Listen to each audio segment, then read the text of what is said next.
Ross Island was the headquarters for whole Andaman. British officers had their houses, church, dance hall, bakery, bar, and all the amenities in Ross Island. Ross Island was overflowing with peacocks. As there were no predators to kill or eat these birds, their population was increasing. The Viper Chain Gang Jail on Viper Island was reserved for extraordinarily troublesome prisoners, and was also the site of hangings. In the 20th century, it became a convenient place to house prominent members of India's independence movement, in Viper Island. A lot of fishermen depends on fishing only. The fishermen do not have mechanized boats or gears. Fishermen use simple wooden boats and nets, but the catch is much. The catch includes tuna, prawns, king-size lobsters, and crabs.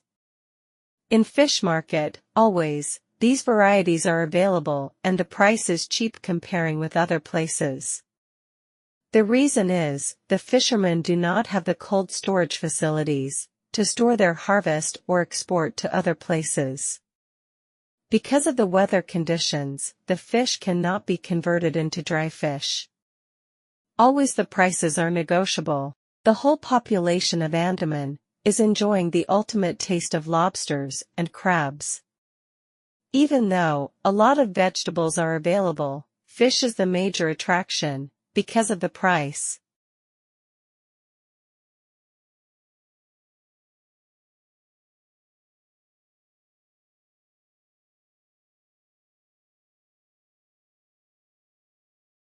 The Andaman Sea is infested with sharks.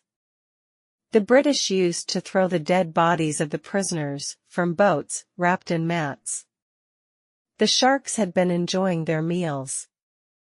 Whenever a boat travels, the sharks will be waiting to get some food. Deadly poisonous snakes are also used to roam in the sea surface. Usually these snakes never harm anyone, unless people touch these snakes by mistake while swimming.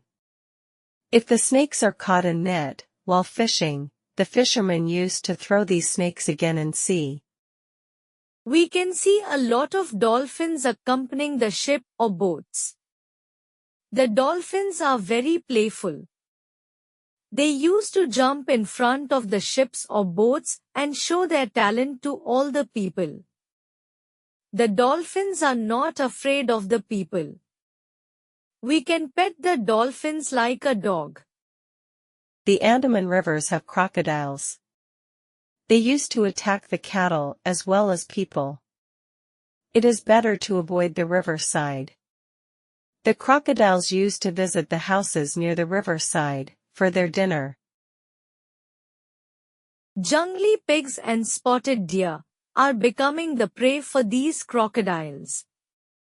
When these animals go to drink water, they become the meals for the crocodiles.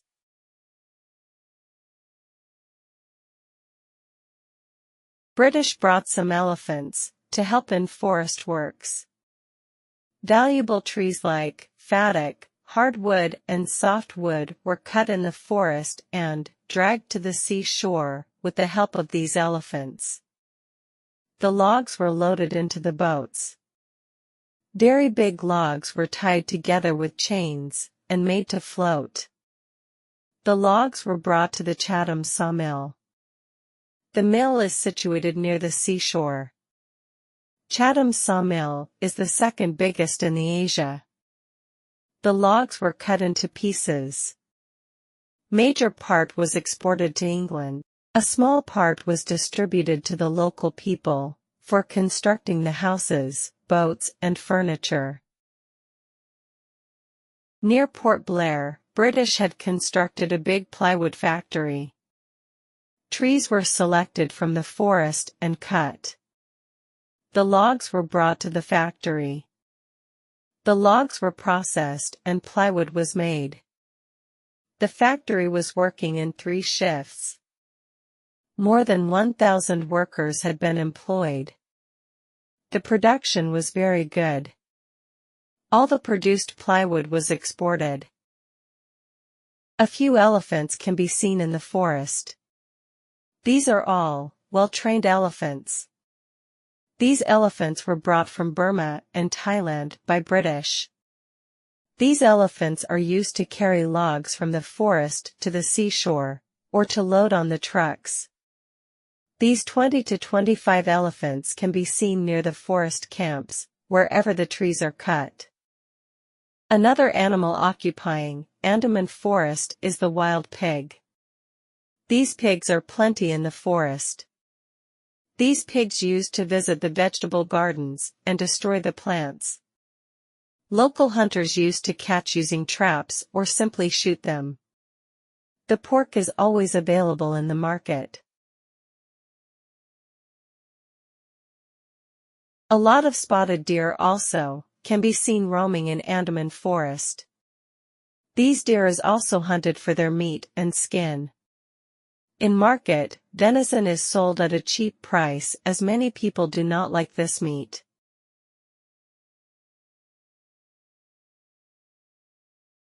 One small island, called Barren Island, is full of wild goats.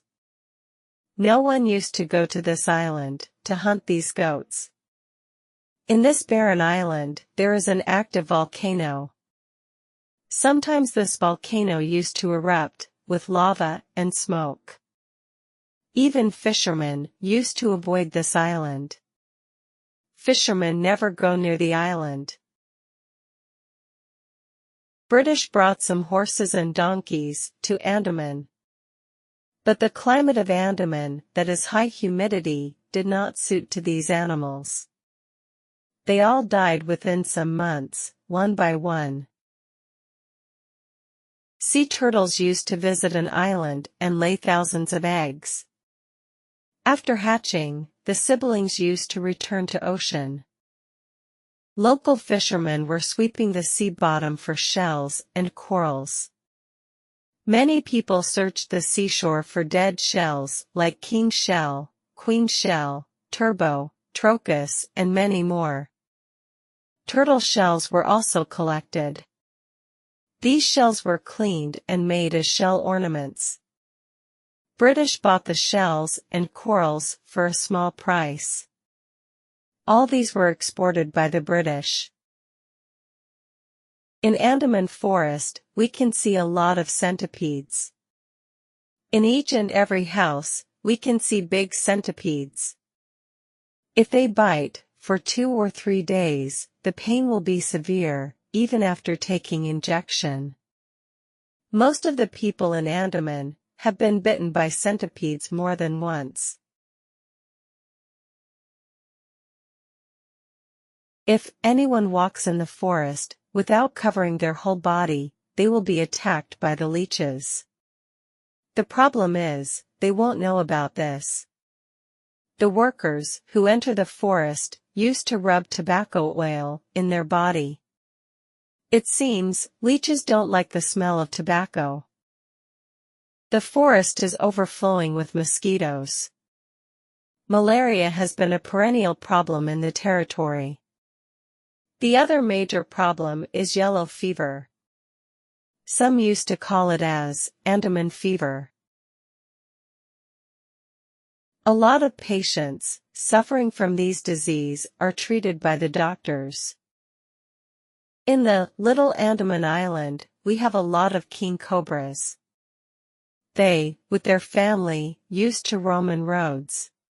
Everywhere, in this whole planet, when people are happy or sad, they need liquor.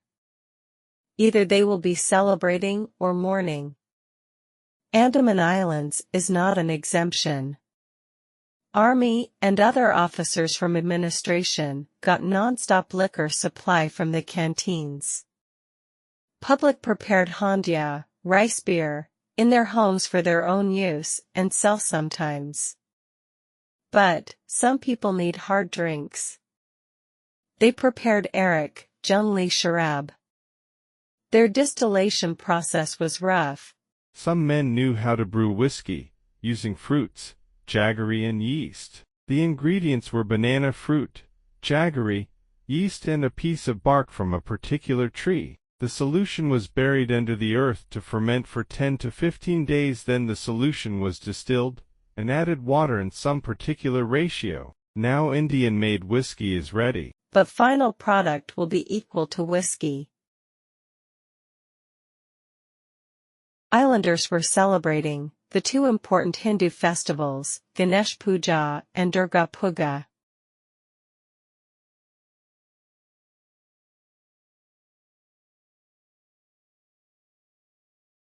British were celebrating Christmas and New Year.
At first, Japanese released all the prisoners from the cellular jail.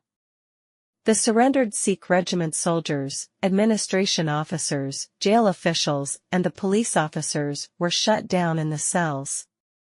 The released prisoners were used as free workers to construct bunkers, airport and walls around the seashore. One of the British officers informed to his superiors, "All the officers are arrested." He was shot dead on the spot.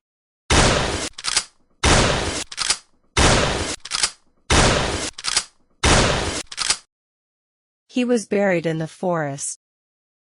See there, many chicken are roaming here. Evening we will come and catch them all.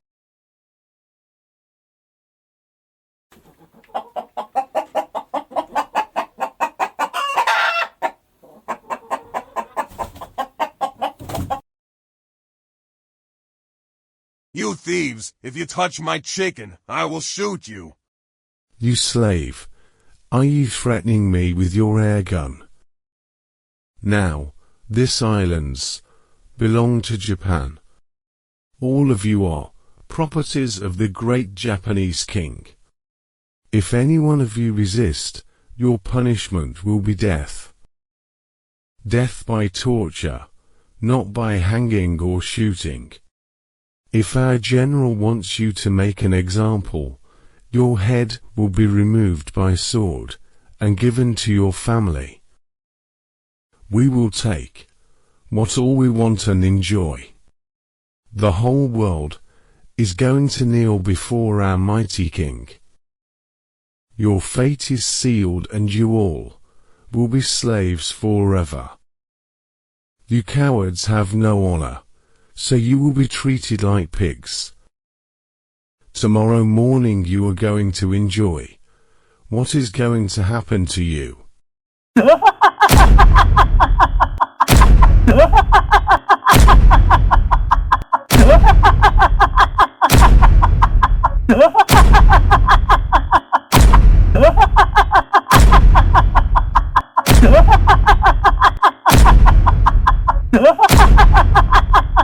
Japanese cut all the trees alongside the seashore. All along the seashore, roads were built. Japanese used sirocs to build the walls. First, the rocks were cut into brick-sized shape and used for construction. Underground tunnels were built to connect bunkers. Japanese were called as mountain rats, in Andaman they proved. Still, there are some tunnels, here in center of the city. No one has the courage to explore the tunnels. So many bunkers were built. Still we can see those bunkers. Japanese are called mountain rats. They connected some bunkers through underground tunnels. All those prisoners, released from the jail, were working in 3 shifts. The freed prisoners were made to construct all these hard jobs. Cannons and machine guns were fixed in those bunkers. Retaining walls were built. Japanese strengthened to block British invasion in the future. But all these preparation went in vain. The British invasion never happened. Japanese army officers were very much interested in agriculture. Coconut trees were well maintained to yield more coconuts.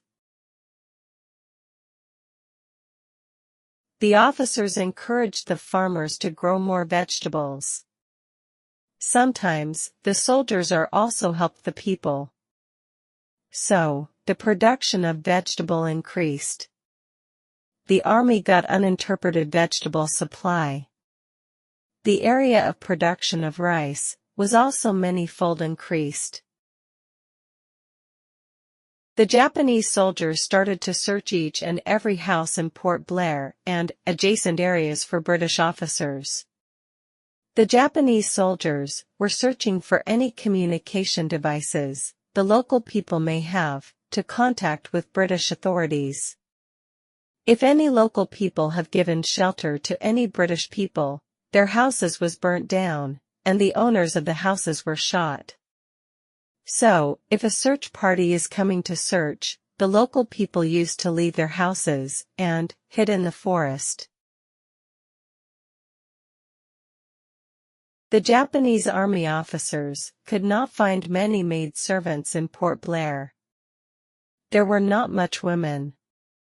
So, the Japanese brought 50 to 100 young girls and women from Malay and Korea. Unified Korea, Burma, Malaysia, and Singapore were all under Japanese occupation. Bringing women from those countries were not a problem for Japanese. Japanese did not believe these island people to cook for the army. These women brought from other countries were called as comfort girls. The comfort girls went to the market and brought all the items for cooking. They cleaned the house and garden. They washed their cloths. A house was converted into a hospital. People and children were treated there. These comfort girls did all the work for the officers. Some women came with their children. Japanese brought some doctors and nurses also. Children of those women were also worked for the officers. The children also worked to clean the house and garden. These comfort girls were treated like slaves. Before the officers eat their meals, these girls have to eat the food, to verify the food is not poisoned. For small mistakes also, the punishment was harsh. Some women died of these punishments. The Japanese treated the children in a better method. They gave good food and taught all the manners. They were educated well. They were allowed to play and encouraged to take part in all sports events. They were taught martial arts and other fighting methods. Japanese trained the children to become good soldiers. The children were made killer machines. Japanese thought they were going to rule the world forever. They predicted the future as theirs. Their mighty king would be the emperor of the emperor. We, all of us know, at the end of the World War II, what happened to Japan. Japanese started printing rupee currency for Andaman and Burma. They were printing non-stop. They exchanged the Japanese government currency with the actual Indian currency, which was in circulation. They gave 1,000 Japanese printed rupees for 500 Indian rupees. The salary was paid in Japanese printed currency. People were forced to buy their vegetables, fish, with this new currency. People accepted this currency and started doing business with this new currency. Many people started to accumulate this currency. Still, some people have boxes full of this currency notes in their homes. Port Blair was the base for seaplanes. They have a fleet of seaplanes. Regularly, the speedboats were patrolling the sea for intruders. According to eyewitnesses, a popular man known as Churi, bird in Hindi, was beheaded by the Japanese colonel by his sword in front of public. The Japanese colonel wanted to terrorize the public. Japanese army took hundreds of the prisoners released from the cellular jail to the forest. They were made to cut the trees and clean the forest. Japanese were building a runway for their jet planes to land in Port Blair. The prison inmates worked day and night. The logs were loaded into vehicles and boats and taken to the Chatham sawmill. The logs were cut into pieces and were used for constructing buildings. In 1943, the airport runway was ready. Meanwhile, British spy planes saw the airport work and reported to the headquarters. British were wondering, which city, Calcutta or Chennai, will be attacked at first. Japanese were famous for dropping bombs in night only. Bombing at night will inflict more damage and the loss of life will be greater. The distance between Port Blair to Kolkata is 1,300 kilometers and to Chennai is 1,350 kilometers. British officers thought dropping bombs in these cities will be impossible of the distance, the weight of the bombs, and the fuel to be carried to the return journey. A spy plane may come and survey the cities, but not a loaded plane. Japanese Air Force had a special squad called Suicide Squad. On 11 October 1943, evening, a Japanese jet loaded bombs in Port Blair Airport and took off to its destination Chennai. It flew over the Bay of Bengal slowly. At night, the Japanese jet reached Chennai harbor. The jet reached the center of Chennai and started dropping bombs. Thousands of years, Chennai has never seen a battle. The night bombing shook the people as tsunami has hit. Everywhere smoke and fire. All hell broke out. Buildings are breaking like matchstick. People are shouting and crying. The Japanese jet returned to Port Blair and landed safely. There was no electricity in Chennai. People expected more bombing on the coming days. British had nothing to counterattack the Japanese jets. So, people started to vacate Chennai. So many started walking. Others run out of Chennai. Rich people left their properties and escaped to save their dear life and families. Thousands left Chennai. The doctors and nurses were there to treat the injured people. Daily people were running out of Chennai. The poor people did not worry about the bombs, they stayed. They helped the authorities to bury the bodied in graveyard. Chennai was about to become a ghost town.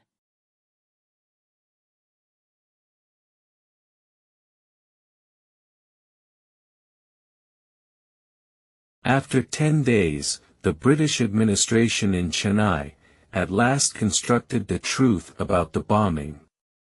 They told the remaining Chennai public not to worry about the bombing. They also said that only 10 people died in the bombing. People believed or not, no one knows. The same news came in the papers also. The grocery items, rice, wheat, oil, and all other goods needed for Andaman population was brought from Visakhapatnam, Chennai, and Calcutta. The harbor crane operators, porters, and other workers were always busy moving goods. The Hatto and Chatham Wharf were always busy. Goods were loaded into vehicles and sent to godowns. After occupying Andaman Island, Japanese fixed all along the seashore cannons and machine guns to resist any invasion by British to reoccupy the island.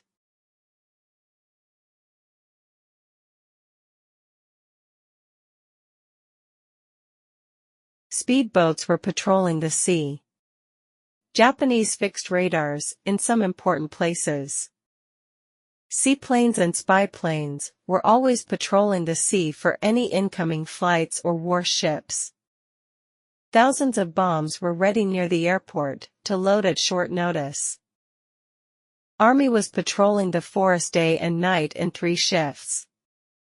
A squadron of fighter jets was ready in airport to take off. Soldiers were patrolling the land and the submarines were patrolling the seas underwater for any intruders. Japanese submarines were called U-boats. Now, the British and other cargo ships could come out to open sea. The ships were tied in Chennai and Calcutta harbors. Cargo movement came to a standstill. There was the danger of famine in British-controlled areas. Not a single ship was sailing in Bay of Bengal. Thus, the whole of Bay of Bengal was under the control of Japanese. About 3.5 million died in India through war-related famine. There was a terrible famine in Bengal in 1943 that for the most part was man-made, and could have been avoided, if boats impounded to keep them out of the hands of the Japanese could have been used to deliver rice. 3 million people perished in Bengal at a rate of about 30,000 a week. The streets of Calcutta were filled with the dead and the dying. The harvest had been plentiful, but food had been stockpiled for the Allied troops, who were expecting a Japanese invasion. At the time people were starving in Calcutta, rice was being exported from Bombay. Some historians believe the famine was allowed by the British to happen to cripple the Indian independence movement. Silence, keep quiet, slaves. Residents of Hamfreygunj, you have done a great mistake. You have been sending information to the British Army. You have been doing spy work. Your punishment is death.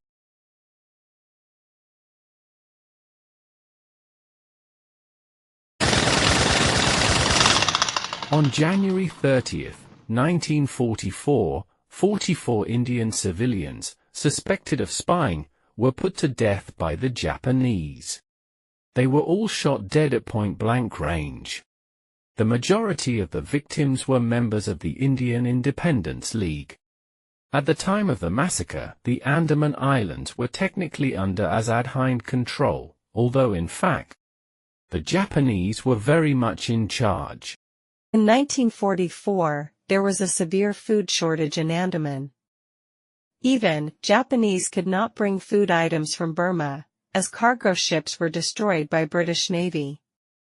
So, Japanese Army selected some 700 men from Port Blair and surrounding area, and packed them all in boats.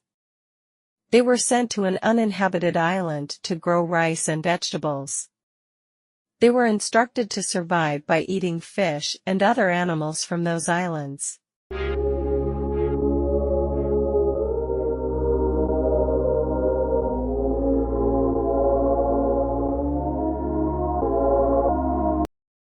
They were sent to reduce the number of people in Port Blair.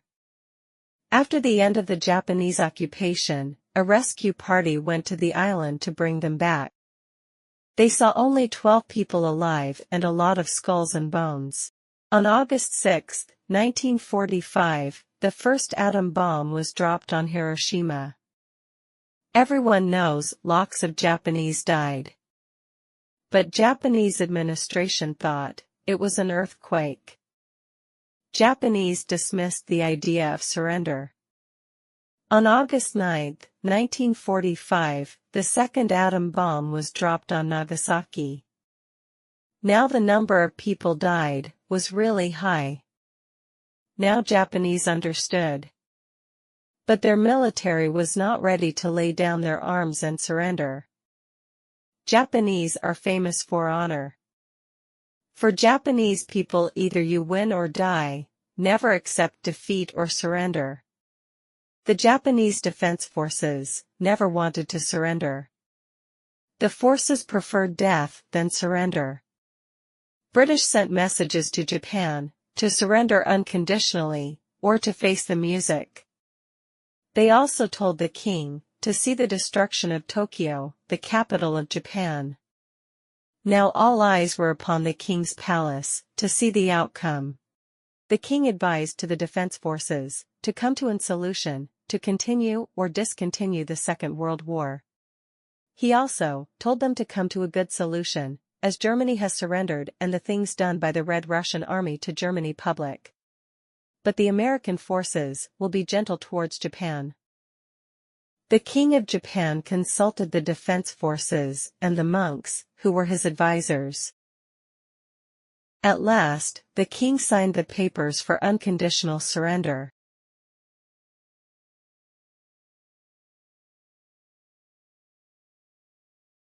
But the King of Japan ordered the defense forces to surrender. Japanese consider their king above God. So, they started surrendering. A British officer announced the unconditional surrender of Japan. Japanese flag was removed from everywhere in the occupied countries. The British flag was hoisted. Everywhere people started celebrating. They were going on dancing in streets. Thus, the Second World War came to an end. After some years, the Second World War came to an end. All the prisoners of war, those who were shut in the prison camps, were released. Even though they were not in good shape, they all wanted to go their homes. They were all sent to their homes by available boats and ships.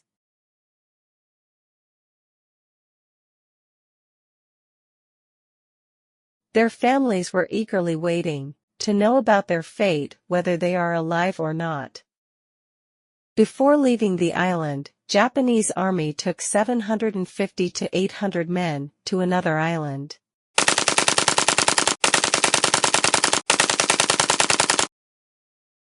They were all shot dead at close range. The next day, hundreds of soldiers came to the island and buried the bodies.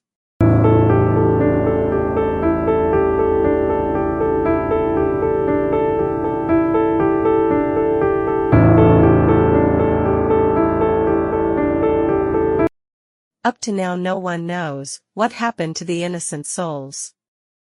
The bodies were never found. The news of Japan's surrender reached Andamans. Many soldiers wept, some officers fainted, and some were happy to reach their home and see their families. Soldiers started packing their belongings and burned important files. Some soldiers broke their communication systems. They left their cannons, cannonballs, grenades, and guns. Some soldiers buried the bombs in secret places. A few officers left by seaplane. Some officers left by submarine. Many soldiers left by ship.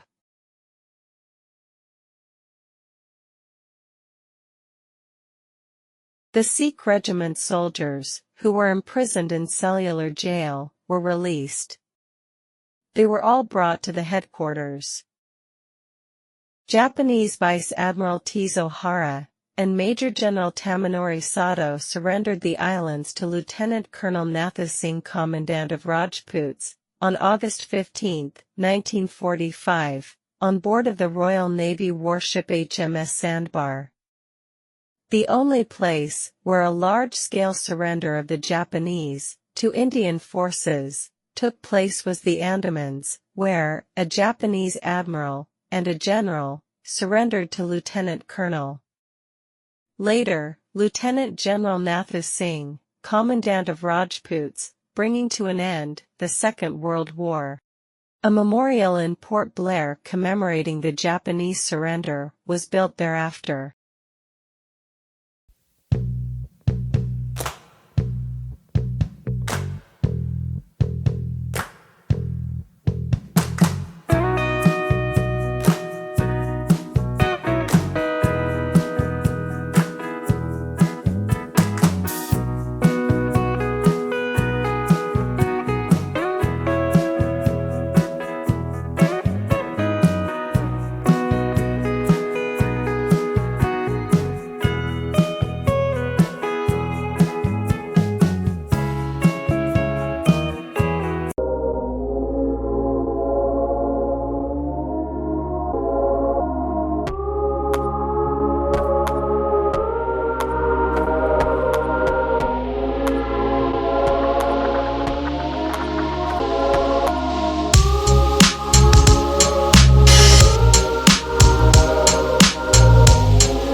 Yes, yes, yes, yes. From October 29 to December 7, 1945, an American military tribunal in Manila, capital of Philippines, was set up to try the war crimes. The military tribunal tried, relating to the massacre and many atrocities in the Japanese-occupied countries. Tomabumi Yamashita was a Japanese convicted war criminal and general in the Imperial Japanese Army during World War II. Yamashita led Japanese forces during the invasion of Malaya and Battle of Singapore. The Malayan campaign concluded with the fall of Singapore on February 15, 1942, in which Yamashita's 30,000 frontline soldiers captured 80,000 British, Indian and Australian troops, the largest surrender of British-led personnel in history. His conquest of Malaya and Singapore in 70 days earned him the title, the Tiger of Malaya. Yamashita commanded approximately 262,000 troops. After the war, Yamashita was tried for war crimes committed by troops under his command during the Japanese defense of the occupied Philippines, Malay, Andaman and Singapore in 1944. Yamashita said, "My command was as big as MacArthur's or Lord Mountbatten's. How could I tell if some of my soldiers misbehaved themselves? It was impossible for any man in my position to control every action of his subordinate commanders, let alone the deeds of individual soldiers. The charges are completely new to me. If they had happened, and I had known about them, I would have punished the wrongdoer severely." Yamashita denied ordering those war crimes and denied having knowledge that they even occurred. The court eventually found Yamashita guilty, and he was executed in February 23, 1946. The ruling against Yamashita, holding the commander responsible for subordinates' war crimes, as long as the commander did not attempt to discover and stop them from occurring.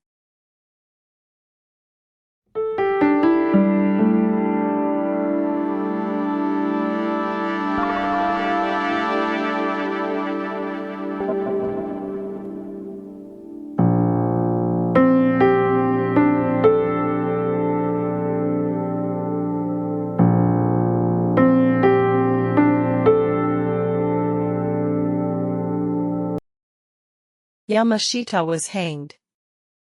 He was later buried first at the Japanese cemetery near the Los Baños prison camp. His remains were moved to Tama Cemetery, Fuchu, Tokyo. General Yamashita was a celebrity in his hometown. Yamashita's relatives and his town people have built a small monument in his remembrance. Still, some ex-soldiers visit and worship him as a hero.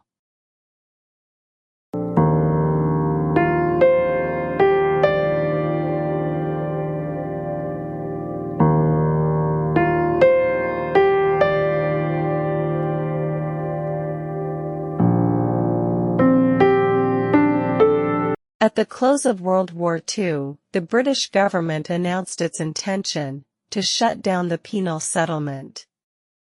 The government proposed to employ former inmates in an initiative to develop the island's fisheries, timber, and agricultural resources. In exchange, inmates would be granted return passage to the Indian mainland, or the right to settle on the islands. The penal colony was eventually closed on August 15, 1947, when India gained independence. It has since served as a museum to the independence movement. Most of the Andaman Islands became part of the Republic of India in 1950 and was declared as a Union territory of the nation in 1956. While the Pre-Paris Island and Coco Islands became part of the Yangon region of Myanmar in 1948.